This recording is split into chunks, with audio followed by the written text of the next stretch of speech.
Hello friends, in this video presentation I am going to show you that how you can display the content of a particular table in ASP.NET, like what you can see right over here. So let's begin displaying the content of a table. So here I have done something. So I have already created one new page in my last video which I showed you by the name called user underscore TBL. Okay, so let me use this particular page. So here what I am going to do is that I am going to add one new table so that it looks good enough. So I have added number of rows, number of rows 2 and number of columns, let it be 3. And over here I'm putting I come to the toolbar and I go to the data option. Inside the data you will find something called grid view. So let me double click on the grid view.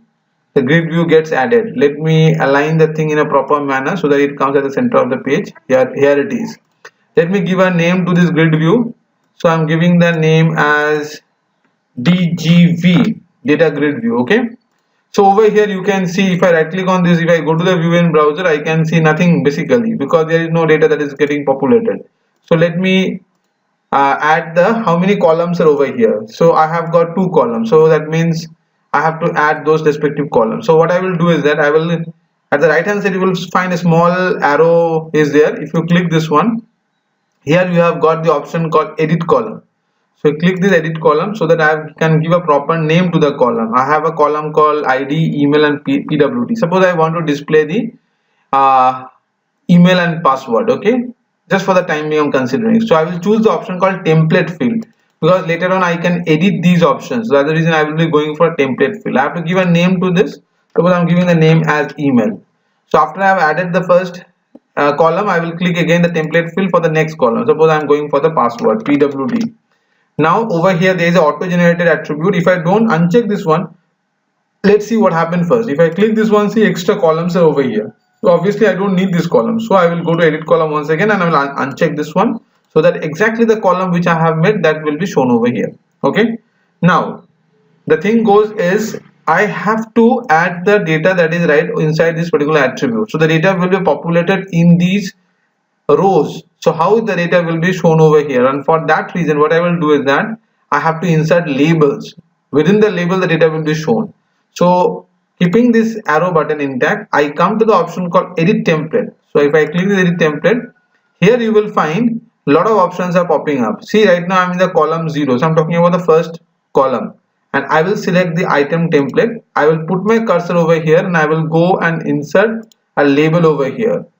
Okay, why? Because inside the label the data is going to be displayed. I will click the label over here. The moment I insert a label, again the label will have a arrow, and over here you have got data bind, edit data binding. So you click this option and it brings you right over here. Now remember the first column is called email. Okay, so you have to write eval first bracket open quotation start email. You have to be very careful. Whatever attribute name you have got, you will write that one. Let me copy this one for the next attribute and I will click the OK button. So the first column has been tied up with the particular attribute called email. So now I am going for the second column. So I will click this one again and I will come over here and see, right, so long I was in column 0. Now I will go to column 2, but I don't need all the column. I have to select only item template. So I will click the item template and I put my cursor over here. Now I come back over here and I insert the next label. So again I will go for data bind. I will paste back and this time I will replace the email with the PWD, that is a password, and press OK. That's good. And finally you come over here and now you edit the template editing. See, now it is shown that data bound. That means this particular data has been bound with this particular table. Okay. So now I have to write the code respective to this particular grid view. Okay, so when this particular grid view will be displayed the moment the page gets loaded, that's the reason I will click my cursor at the blank page and I will double click on this so that I get an option called page load.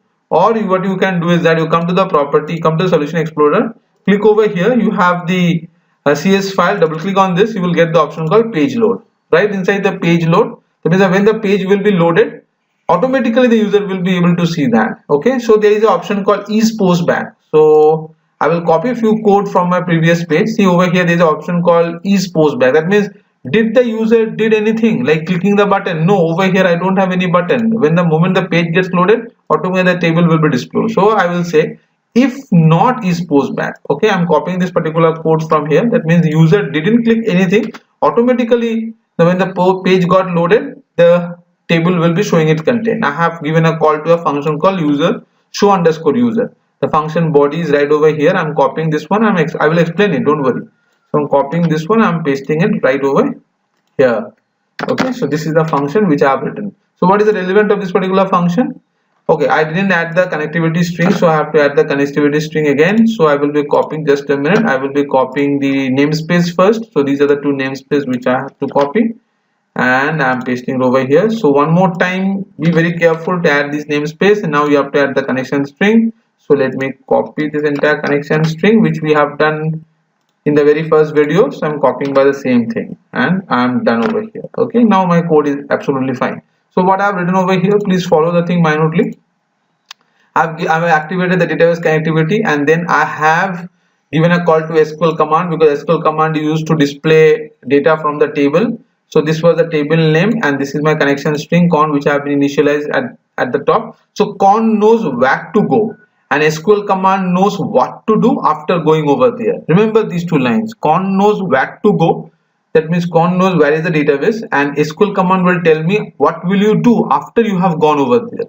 So you will be fetching the data from the table. Now after fetching the data from the table, you have to bring the data in the RAM, in the main memory, and for that reason you require the SQL data adapter. And the data adapter will create a matrix, because it has got rows and columns. Multiple rows are there, multiple columns are there, and all those rows and columns will be finally bind with the data grid view, which I have created right over here. So this is the data grid view which I have created, and finally the database connectivity will be closed. Okay, so I can simply right click on the top of this particular page, and I can go to the view in browser, and it is supposed to show me, wow, it is showing me all the data that is there inside the table. Or else what I can do is that I can come back to my first page, and I will go and I will right click over here, and I can view it, and then I will insert a new record, and then automatically I will click the button, and it will navigate me to the next page where the data will be shown in the grid view. So this time I'm going for, suppose, Rajesh, and I'm giving the password as ABC, whatever you feel like, 1 2 3 4, and I hit the button. It will take me to the next page, and over here Rajesh ABC is shown smoothly. So I believe you can do now these things, and please keep watching my video. In my next video I will be showing you how to go for upgradation. Until then, have a nice time.